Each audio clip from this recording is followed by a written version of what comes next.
சூரிகா Saravanan audio நாவல்கள் சேனலுக்கு உங்களை வரவேற்கிறேன். நம்ம சேனலை சப்ஸ்கிரைப் பண்ணாதவங்க சப்ஸ்கிரைப் பண்ணிக்கோங்க. அப்படியே பக்கத்தில் இருக்கிற பெல் ஐக்கானையும் கிளிக் பண்ணி வச்சிருங்க. அப்பதான் நான் அடுத்தடுத்து வீடியோஸ் போடும்போது உங்களுக்கு நோட்டிஃபிகேஷன் வரும். இப்போ கதைக்குள்ள போகலாமா? அமுதம் பொழியும் குமுதம் மலரும். எழுத்து மற்றும் வாசிப்பு உங்கள் சூரிகா. அத்தியாயம் 20. அவள் பேச ஆரம்பிக்கும் முன்னதாகவே, அறிவு கிரிவு இருக்கா உனக்கு?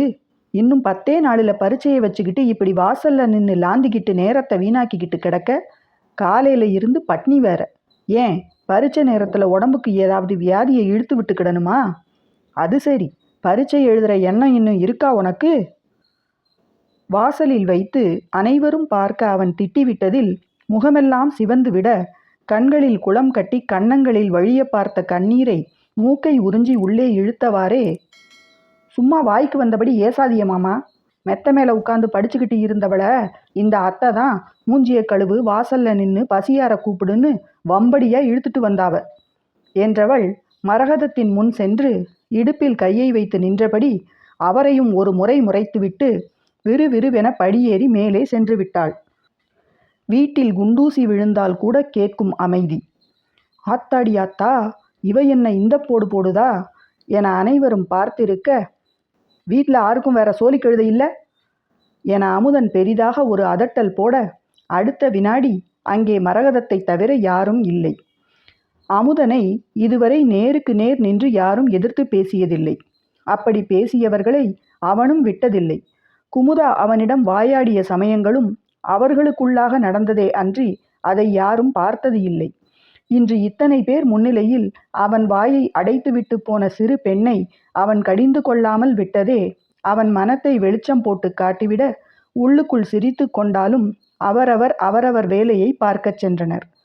புறக்கடைக்கு சென்று கை கால் கழுவியவன் நேராக சென்று உண்ணும் மேசையில் அமர, மரகதம் சென்று அவனுக்கு உணவை எடுத்து வைத்தார்.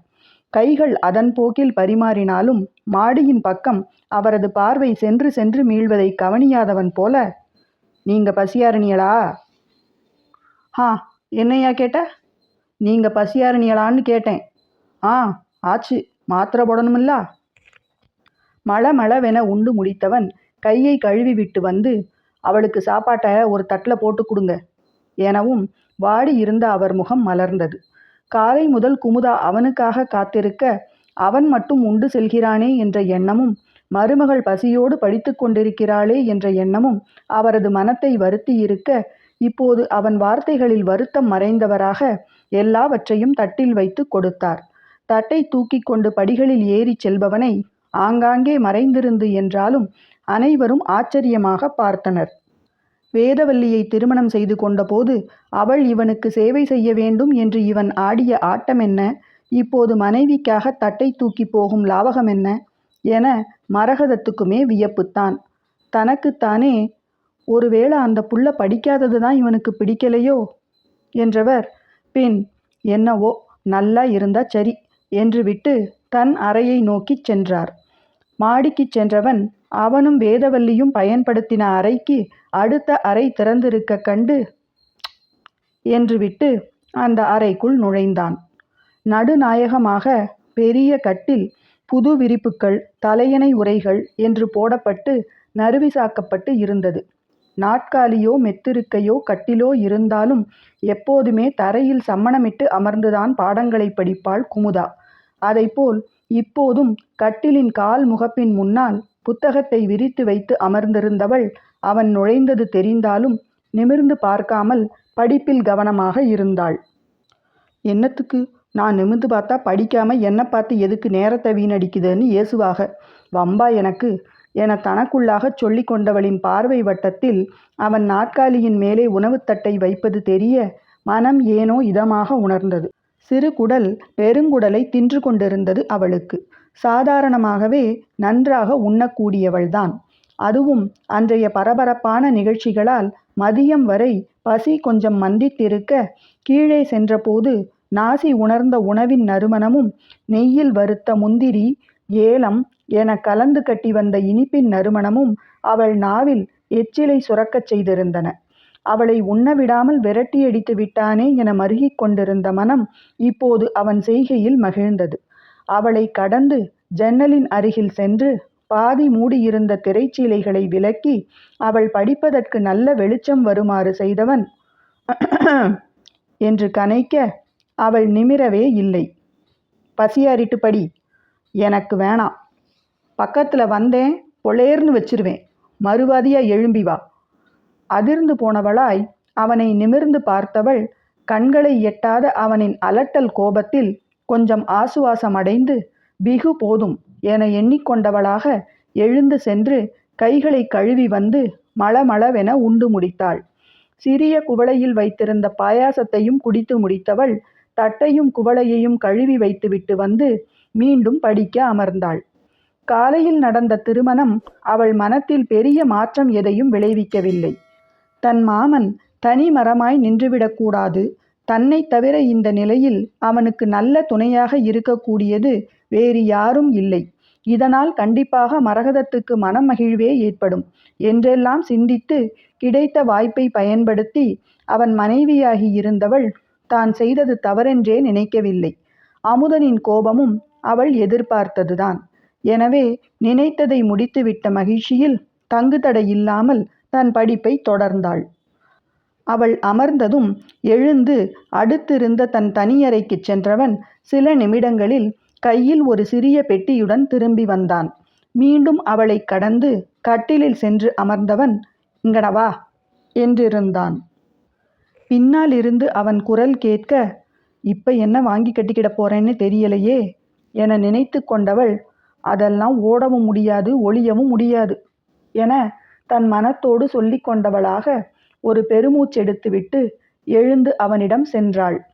இரு எனவும் புரியாமல் விழித்தவள் அப்போதுதான் அவன் முன்னிருந்த முதலுதவி பெட்டியை காணவும் அவளுக்கு கண்களை கரித்து கொண்டு வந்தது. என்னதான் தான் செய்தது அவன் நல்லதற்காகத்தான் என்று தன்னை சமாதானப்படுத்தி கொண்டாலும் ஊருக்கு முன் அவன் விருப்பத்துக்கு மாறாகத்தான் அவள் கழுத்தில் தாலி கட்ட வைத்திருக்கிறாள் என்பதும் இத்தனை நாட்கள் தனக்காக பார்த்து பார்த்து செய்தவனை காயப்படுத்தி இருக்கிறாள் என்பதும் அவளுக்கு தெரிந்துதான் இருந்தது. ஆனால் தான் அவனை காயப்படுத்தி இருந்தது குறித்து ஒரு வார்த்தை கூட கேளாமல் தன் காயங்களுக்கு மருந்திட அழைப்பவனை நினைத்து நெஞ்சம் நெகிழ்ந்து போக, மாமா என தழுதழுத்தவளை ஷ் என அதட்டி அடக்கியவன் காயங்களுக்கு போடும் களிம்பை எடுத்து அவள் காயங்களில் மென்மையாக தடவி விட்டான். பின்னங்கைகளிலும் முதுகிலும் முகத்திலும் என களிம்பை தடவி விட்டவன், போய் படி, எதுவானாலும் பொறவு பேசிக்கிடலாம், இப்போ படிக்கிறது மட்டும் பாரு எனவும் வழக்கம் போல் தலையாட்டியவள் சென்று படிக்க அமர்ந்தாள். தன் சட்டையை கழற்றி தாங்கியில் மாட்டியவனும் தன் மடிக்கணினியை எடுத்து கொண்டு அமர்ந்து விட்டான். இடையிடையே அவள் படிக்க தொந்தரவில்லாமல் வெளியே சென்று அலைபேசியில் பேசிவிட்டு வந்தவன் தன் வேலைகளில் மூழ்கிப் போனான். மாலை மணி 5 எழுந்து கீழே செல்லப் போனவளை எங்க போற எனவும், உட்காந்தே இருக்குதது ஒரு மாதிரி கஷ்டமா இருக்கு மாமா, கீழே போய் காப்பி குடிச்சிட்டு உங்களுக்கும் எடுத்தாரேன் என்று விட்டு அவன் பதிலுக்கு காத்திராமல் சென்று விட்டாள். மடிக்கணினியை மூடி வைத்தவன் கட்டிலில் சாய்ந்து படுத்தான். மதியம் உணவுக்கு பிறகு ஒரு 10 நிமிடங்கள் படுத்திருப்பது அவன் வழக்கம்.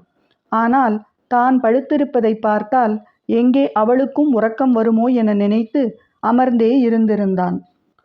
அதுவும் அன்றைய நிகழ்வுகள் அவன் மனத்தில் பல குழப்பங்களை ஏற்படுத்தி இருந்தன.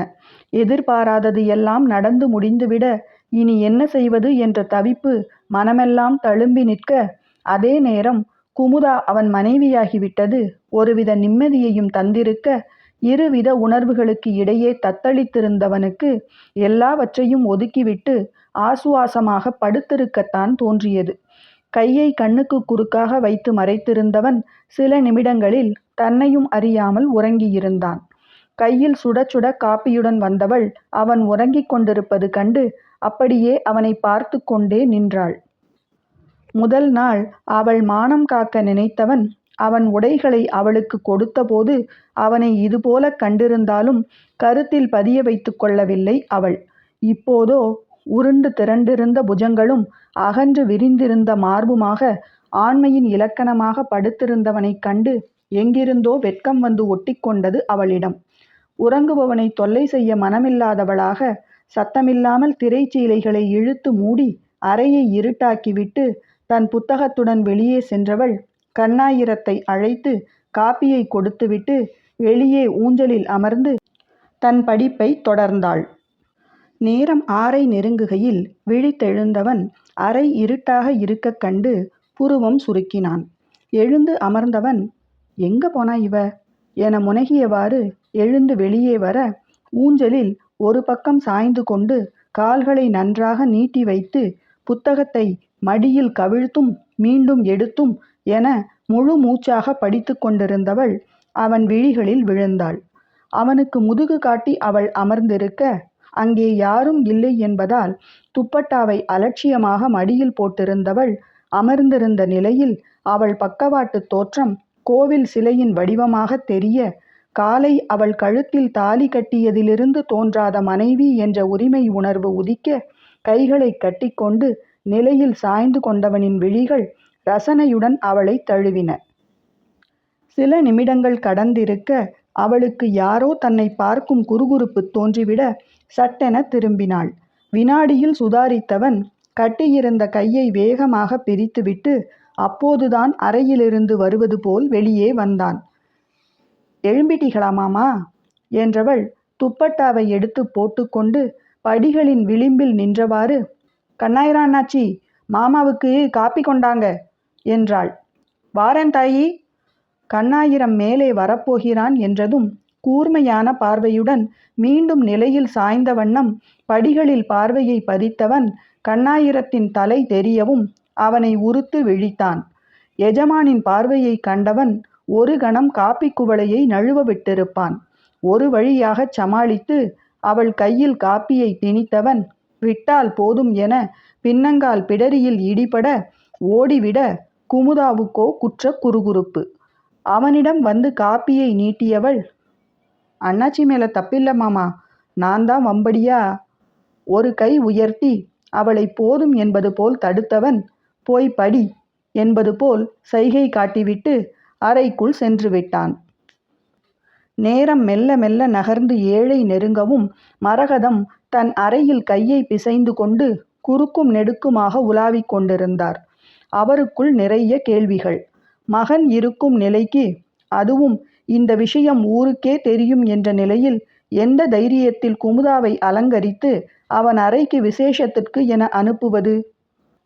அவளும் சிறு பெண். ஒருவேளை மனத்தில் எதிர்பார்ப்புகளை கொண்டிருந்தால் மகனுக்கு அழைத்து கேட்கலாம் என்றால் ஏற்கனவே நொந்து போயிருப்பவனின் இயலாமையை சுட்டிக்காட்டி பேசுவது போல் இருக்குமே என தவியாய் தவித்து போனார். மாடியில் வேட்டி சட்டை அணிந்து வெளியே கிளம்ப தயாரானவன் சுற்றி நடக்கும் எதையும் கருத்தில் கொள்ளாமல் படித்து கொண்டிருந்தவளை கண்டு என கனைத்தான். அவள் திரும்பி பார்க்க, நான் ஃபேக்டரிக்கு கிளம்புதேன், கீழே வந்து நிற்கேன், மேலே வந்து உலாத்துதேன்னு சுத்தாம ஒழுங்கா இருந்த இடத்திலேயே இருந்து படி, விளங்குதா? அவள் வேகமாக தலையை ஆட்டவும், 3 வருஷமா இந்த மண்டையை ஆட்டுததை மட்டும் மாத்திக்கவே இல்லை என முணுமுணுத்தவன் கீழே சென்று விட்டான். கும்பிடப் போன தெய்வம் குறுக்கில் வந்தது போல் வந்தவனை ஜன்னல் வழியாக கண்ட மரகதம் அவனிடம் விரைந்தார். விறுவிறுவென வந்தவர் அவன் அருகில் நெருங்கியதும் தயங்கி நிற்க, நிமிர்ந்து பார்த்தவன் அவன் முகத்தில் படிந்திருந்த குழப்ப ரேகைகளை கண்டுவிட்டு, என்னம்மா, எதுவும் கேட்கணுமா எனவும், அது வந்துய்யா, ராத்திரிக்கு விசேஷம், அது என்ன செய்யன்னு என இழுக்க அவன் உடல் சட்டென இறுகியது. அதெல்லாம் ஒன்றும் வேணாம், முதல்ல அவ பரீட்சை முடியட்டும், பிறவு என்னன்னு யோசிச்சு என்றவனுக்கு அந்த பேச்சை எப்படி கொண்டு சென்று முடிப்பதென தெரியாமல், சரி, நான் ஃபேக்டரிக்கு கிளம்புதேன், அவளுக்கு சாப்பாடு மட்டும் மேலே கொடுத்து விடு, படிக்கிறதை தொல்லை பண்ணண்டான். சரியா சரியா, நான் பார்த்துக்கிடுதேன், நீ போயிட்டு பொழுதோட வந்துரு. ஆட்டும். அவன் சொன்னது போலவே 8 மணிக்கு மாடிக்கு இரவு உணவை அனுப்பிவிட்டவர் வேறு எதுவும் சொல்லிக்கொள்ளவில்லை.